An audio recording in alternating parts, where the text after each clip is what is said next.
आप मुसलमानों का भला कर रहे हैं। पूरी सरकार में एक मंत्री आपका मुसलमान नहीं है, आप मुसलमानों का भला कर रहे हैं। दो नेता अपने घरों में आपने बैठा दिया, मुख्तार अब्बास नकवी, शाहनवाज हुसैन, दोनों की राजनीति आपने खत्म कर दी। आप मुसलमानों का भला कर रहे हैं, आप मुसलमानों का भला कर रहे हैं, आप मुसलमानों का भला कर रहे हैं। अरे सुनना सीखो पहले। मान्यवर, धन्यवाद मान्यवर, आपने एक अत्यंत महत्वपूर्ण बिल पे मुझे अपनी बात कहने का मौका दिया।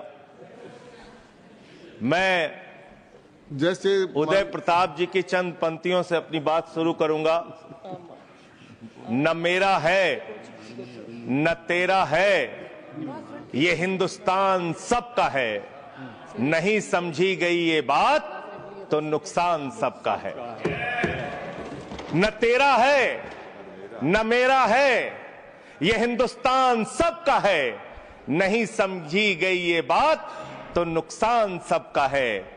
जो आकर मिल गई इसमें वो दिखलाई नहीं देती, जो नदियां मिल गई इसमें वो दिखलाई नहीं देती। महासागर बनाने में मगर एहसान सबका है, महासागर बनाने में मगर एहसान सबका है। मान्यवर, हम लोग बचपन से एक शब्द सुनते आए, सरकार माई बाप। सरकार माई बाप यानी कि जो सरकार होती है वो लोगों की माई बाप होती है, मां की तरह ख्याल रखती है, पिता की तरह ख्याल रखती है। लेकिन अगर कोई सरकार अपने बच्चों को उसका गला घोटने पे उतारू हो जाए तो वो फिर सरकार निष्पक्ष सरकार नहीं है मान्यवर। वो सौतेली मां है, वो सौतेली मां है, उसका व्यवहार सौतेला है। और आज आप जो काम कर रहे हैं इस बिल के माध्यम से, आप बाबा साहब डॉक्टर भीमराव अंबेडकर जी के द्वारा लिखे गए संविधान की हत्या कर रहे हैं। और ये बात मैं इसलिए कह रहा हूं कि बाबा साहब डॉक्टर भीमराव अंबेडकर जी ने संविधान की धारा 26 में लिखा, धार्मिक मामलों के प्रबंधन की स्वतंत्रता, धार्मिक एवं धर्मार्थ उद्देश्यों के लिए संस्थाओं की स्थापना एवं रखरखाव करना, धर्म के मामलों में अपने स्वयं के मामलों का प्रबंधन करना, चल एवं अचल संपत्ति का स्वामित्व एवं अधिग्रहण करना तथा ऐसी संपत्ति का कानून के अनुसार प्रशासन करना। यह अधिकार आपने नहीं दिया, यह अधिकार किसी भारतीय जनता पार्टी के लोगों ने नहीं दिया। यह अधिकार बाबा साहब डॉक्टर भीमराव अंबेडकर जी के द्वारा लिखे गए भारत के संविधान ने दिया मानकर। और आप उस संवैधानिक अधिकार को छीन रहे हैं एक गैर संवैधानिक बिल लाके। क्या क्या लिखा इस कानून के अंदर आपने, किस तरीके से आपने इस संविधान की हत्या करने का काम किया। आप बड़ी बड़ी बातें कर रहे हैं। यह सरकार कह रही है कि ये कानून हम मुसलमानों के भले के लिए आ रहे हैं। जब मैं आपसे सुनता हूं तो मुझे लगता है कपिल शर्मा कॉमेडी सर्कस में बोल रहा है। आप मुसलमानों का भला कर रहे हैं, आप मुसलमानों का भला कर रहे हैं। दोनों सदन में एक भी सदस्य, दोनों सदन में सिर्फ एक सदस्य गुलाम अली को छोड़ के एक भी सदस्य आपका मुसलमान नहीं है। आप मुसलमानों का भला कर रहे हैं, आप मुसलमानों का भला कर रहे हैं। पूरी सरकार में एक मंत्री आपका मुसलमान नहीं है, आप मुसलमानों का भला कर रहे हैं।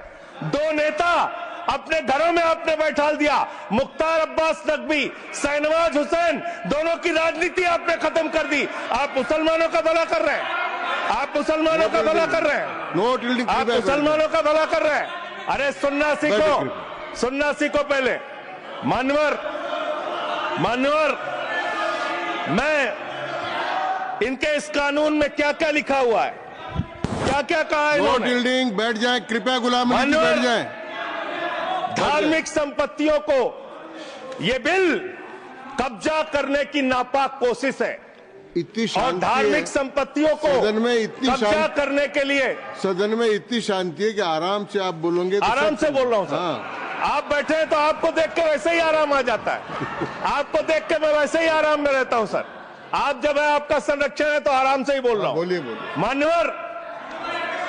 मान्यवर, धार्मिक संपत्तियों को कब्जा करने की एक कोशिश है, इसलिए इस बिल पर न हिंदू को खुश होना चाहिए, न सिख को खुश होना चाहिए, न ईसाई को खुश होना चाहिए, न जैन को खुश होना चाहिए, न बौद्ध को खुश होना चाहिए, क्योंकि नंबर सबका आएगा। और आज वक्फ की संपत्तियां कब्जा करके आप अपने दोस्तों को देंगे, कल गुरुद्वारे की संपत्तियां कब्जा करके आप अपने दोस्तों को देंगे, फिर चर्चों की संपत्तियां कब्जा करके आप अपने दोस्तों को देंगे, फिर बौद्धों की संपत्तियां कब्जा करके आप अपने दोस्तों को देंगे, फिर जैनों की संपत्तियां कब्जा करके आप अपने दोस्तों को देंगे, फिर मंदिरों की जमीनें कब्जा करके आप अपने दोस्तों को देंगे। आप तो वो लोग हैं जिन्होंने प्रभु श्री राम के मंदिर में भी घोटाला किया। मान्यवर, प्रभु श्री राम के मंदिर के जमीन में घोटाला किया। मैं कागज दूंगा सर, मैं कागज दूंगा। कर दिया मैंने। ये लोग राम मंदिर में घोटाला करने वाले लोग हैं, राम मंदिर की जमीन का चंदा खाने वाले लोग हैं सर। ये लोग 2 करोड़ की जमीन 5 मिनट में 18 करोड़ में बेची सर इन लोगों ने। 16.5 करोड़ का घोटाला किया, 18.5 करोड़ में जमीन बेची। ये राम मंदिर में घोटाला करने वाले लोग हैं सर। मान्यवर, अरे प्रभु श्री राम के नाम का पैसा खाते हो तुम लोग। अरे बैठ जाओ, राम मंदिर का पैसा खाते हो। अरे राम मंदिर में घोटाला करते हो, बैठो।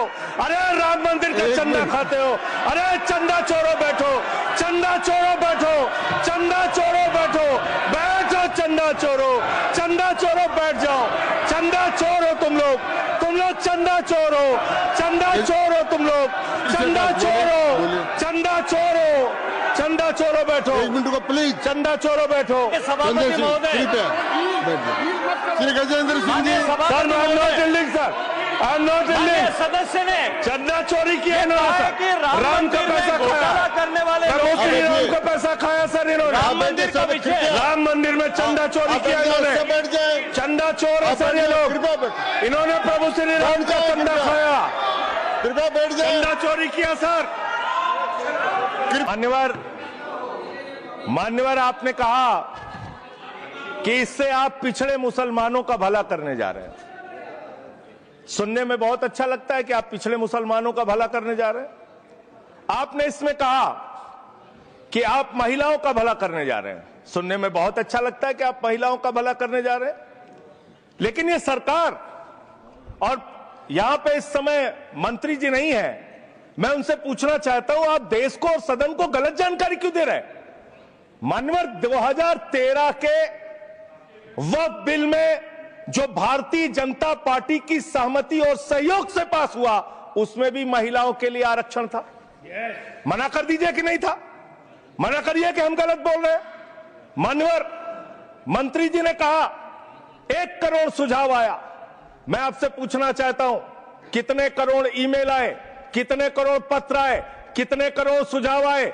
पूरे देश को जानकारी दीजिए, और मैं आपको दावे के साथ कह सकता हूं, जब पूरा सच सामने आएगा तो देश को पता चलेगा कितने लोग इस बिल के विरोध में थे, कितने लोग इस बिल के समर्थन में थे।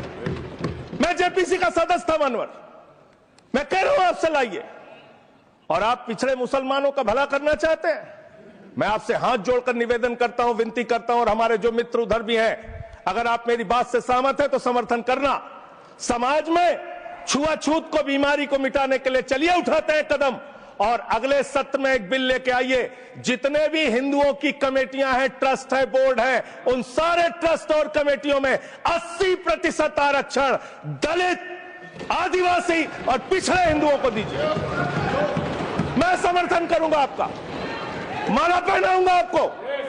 आप पिछड़ों का भला करने की बात करते हैं, आप दलितों का भला करने की बात करते हैं।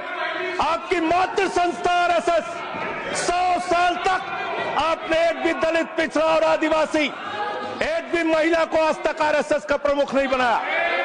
आप दलितों और पिछड़ों और आदिवासियों की आरएसएस के बारे में भला करने की बात करते कर हैं। माननीय, इस बिल में क्या लिखा है? आप जो भी बातें इस विधेयक के अलावा बोलेंगे, उन सबको मैं एक्सप्लेन करूंगा। क्या सच नहीं है? क्या ये सच नहीं है? सर, मेरा टाइम रोका जाए। और सर, बिल के बारे में बात करते हैं। माननीय मंत्री जी ने कहा आज आप इस बिल को पास कर रहे हैं, आज आपका सीना चौड़ा हो रहा है, आपको लग रहा है एक धर्म के अधिकार को आप छीन रहे हैं। नहीं, कल को आप सभी धर्मों की धार्मिक संपत्तियां छीन के आप अपने दोस्तों का देने का काम करेंगे। मैं फिर इसको दोहरा रहा हूं और फिर इसको कह रहा हूं कि आप ये करेंगे, धार्मिक संपत्तियों के कब्जा करने का काम करेंगे। और किसी गलतफहमी में मत रहिए। आपको लोकसभा के चुनाव में मात्र 36% वोट मिला है। इस देश की 64% आबादी आज भी आपके खिलाफ है, आज भी आपके खिलाफ खड़ी है। किसी गलतफहमी में मत रहिए। बड़ी बड़ी सत्ता उखड़ गई और चली गई। मान्यवर, आपने इसमें लिखा बिल के अंदर कि वक्फ कमेटी के अंदर गैर मुसलमान इसका सदस्य बन सकता है। आप क्या गुरुद्वारा कमेटी के अंदर गैर सिख को मेंबर बना सकते हैं? क्या ईसाई कमेटी के अंदर गैर ईसाई को सदस्य बना सकते हैं? क्या बौद्धों की कमेटी के अंदर गैर बौद्ध को, क्या जैनों की कमेटी के अंदर गैर जैन को आप मेंबर बना सकते हैं? और इतना ही नहीं, क्या आप हिंदुओं के ट्रस्ट में, मंदिर के ट्रस्ट में आप क्या गैर हिंदू को मेंबर बना सकते हैं? नहीं बना सकते, नहीं बना सकते। आप एक झूठ फैला रहे हैं देश भर में, देश भर में झूठ फैला रहे हैं। आप कह रहे हैं ये मैं पढ़ रहा हूं राम मंदिर का, सर, राम मंदिर ट्रस्ट। झूठ शब्द असंसदीय है, जो असंसदीय शब्द है उनको निकाल दीजिए। सत्य से परे, सत्य से परे। सर, ये प्रभु श्री राम के मंदिर का ट्रस्ट, मैं इसका समर्थन करता हूं। नहीं, आप सर, मैं इसका समर्थन कर रहा हूं। ये सब्जेक्ट नहीं है सर, समर्थन कर रहा हूं। सुन तो लीजिए, आप कहे से नहीं सुनूंगा। डिस्ट्रिक्ट मजिस्ट्रेट प्रोसीडिंग में नहीं आएगा सर, मेरी बात तो बिल्कुल नहीं आएगा। सर, मेरी बात सुन लीजिए। घनश्याम जी प्लीज, चेयरमैन साहब, district magistrate of Ayodhya will be ex officio trustee who will be a practicing Hindu. If the DM is not Hindu, then additional district magistrate will be an ex officio member of the trust. हम इसका समर्थन करते हैं sir. Hindu धर्म के trust में हिंदू को member होना चाहिए, आपने लिखा, हम इसका समर्थन करते हैं। लेकिन आप दूसरे धर्मों के ऊपर कह रहे हैं। कल को आप गुरुद्वारा कमेटियों में कहेंगे सिख नहीं, दूसरे धर्म के लोग इसमें आएंगे। कल को आप जैन कमेटियों में घुसेड़ेंगे, बौद्धों की कमेटियों में घुसेड़ेंगे। ये बात गलत है, ये पूरी तरीके से गलत है। और आज पूरे देश को आप बताइए, मान्यवर, पूरे देश को आप बताइए, 2009 में आपने अपना घोषणा पत्र जारी किया था, मैनिफेस्टो। ये मैनिफेस्टो आपका लेके आया हूं, ये तो आपका डॉक्यूमेंट है, मेरे घर नहीं बना। इस मैनिफेस्टो में लिखा है इन्होंने कि 2009 के मैनिफेस्टो में लिखा है कि वक्फ की जमीनों पर जो अवैध कब्जे हुए हैं, के.आर. रहमान की कमेटी की रिपोर्ट के हिसाब से हम मुस्लिम धर्म गुरुओं के साथ बातचीत करके उसको खाली कराने का काम करेंगे। कितना दोहरा चरित्र है आपका। आपने कहा वक्फ की जमीनों को खाली कराने का काम करेंगे जिसपे कोई और कब्जा कर रखा है। मान्यवर, एक और बात, सुप्रीम कोर्ट के अंदर आप कह रहे हो कागज चाहिए, कागज चाहिए। मंत्री जी ने कहा कागज चाहिए। मंत्री जी, आपको कागज की बहुत जरूरत होती है, कागज आपको चाहिए। आपकी सरकार ने 2020 में, ये पूरे देश को देखना चाहिए, पूरे देश को सर, 2020 में मैं जेपीसी का मेंबर था, ये कागज वहां मिला मैं 2020 में सुप्रीम कोर्ट में। सर, आप, मेरी बात नहीं आ रही सर, सर मेरी बात नहीं आ रही। 2020 में मान्यवर, इस भारत की सरकार ने, मोदी जी की सरकार ने शपथ पत्र दिया सुप्रीम कोर्ट में। से क्या लिखा हुआ है? 99% वक्फ की संपत्तियां डिजिटाइज हो चुकी हैं। मुख्तार अब्बास नकवी साहब आपके मंत्री थे, उनका बयान है 100% वक्फ की संपत्तियां डिजिटाइज हो चुकी हैं। तो जब आप सारी संपत्तियां डिजिटाइज कर चुके हैं, सब कुछ ऑनलाइन कर चुके हैं वामसी पोर्टल में, सारे कागजात जांच चुके हैं, तो क्या आप फसाद कराने के लिए फिर से कागज मांग रहे हैं? फसाद कराने के लिए, आप फसाद कराने के लिए कागज मांग रहे हैं। आप फसाद कराने वाले हिंदू हैं, हम सौहार्द फैलाने वाले हिंदू हैं। यह बुनियादी फर्क है, यह बुनियादी फर्क है। आप देश भर में फसाद, नफरत, लड़ाई, झगड़ा कराने का काम करते हैं। मान्यवर, मैं अंत में आप लोगों से सिर्फ एक ही बात कहना चाहता हूं कि आज सच्चर कमेटी की रिपोर्ट की बात कही गई और कहा गया 12,000 करोड़ की आमदनी हो सकती थी। एक सुझाव मैं पूरे सदन की तरफ से इस सरकार को देना चाहता हूं। 12,000 करोड़ की आमदनी की चिंता है वक्फ की, करोड़ों मुसलमानों की चिंता है आपको। एक अपने दोस्त को पकड़ के लाइए, नीरव मोदी को 20,000 करोड़ वसूलिए, 12,000 करोड़ वक्फ को दीजिए, 8,000 करोड़ अपने पास रखिए। 8,000 करोड़ का आपको मुनाफा होगा, 12,000 करोड़ वक्फ को दे दीजिए, करोड़ों मुसलमानों का भला हो जाएगा। मान्यवर अंतिम बात कह के आपने कहा सच्चर कमेटी की रिपोर्ट से 12,000 करोड़ की आमदनी की बात कही गई है। अर्ध सत्य मत बोलिए, पूरा सत्य बोला कीजिए, सुविधाजनक सत्य मत बोलिए, पूरा सच बोला कीजिए। मंत्री जी, इसमें लिखा हुआ है सच्चर कमेटी की रिपोर्ट में कि भारत की सरकार ने, राज्यों की सरकार ने अलग अलग राज्यों में अलग अलग जगहों पे 365 वक्फ की संपत्तियां कब्जा कर रखी हैं।